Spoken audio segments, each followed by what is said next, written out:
Okay, so I've talked about Stacey Hart a couple times now, and she wrote a series of books that are retellings of Jane Austen novels in the modern day. And I just finished the second one, A Thousand Letters, and it is very different from Wasted Words. Cam from Wasted Words actually does make a couple appearances in the story because she's the main girl's boss, but tonally this is much different, which makes sense because Wasted Words was based off of Emma, which is very much a satirical comedic style of Jane Austen, whereas this one is based off of Persuasion, which is just dripping with angst. And let me tell you,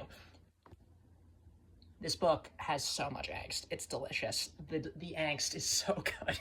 There is so much yearning and people fucking up and miscommunication and just the sense that these two should be together, but they both need to get out of their own way. Mostly the guy, but to an extent the girl, but mostly the guy. And it's just so much, but it really works. It adopts a much more lyrical prose and dialogue style than the previous book did, going almost poetic, especially because, the characters are poets. At least the girl is, and the guy's dad is, and, there's all these literary references and bits of poetry being slipped in that get recontextualized by the end.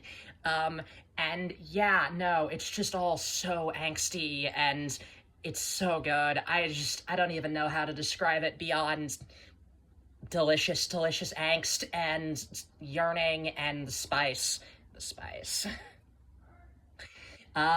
Yeah, this one's good. I don't want to go into it too deep. I will say I did have a few issues with it. The pacing is slightly weird, and there are a few bits where it feels like the prose is gilding the lily a little too much and becomes a bit purple or just a bit jank as a result. But for the most part, this book works really well. The characters are really compelling. The central romance is much like with Persuasion. You really just don't think they're going to make it work until they finally do. And then when they do, it's the most satisfying thing. It's so good. I love this book. Give it a shot. That's all.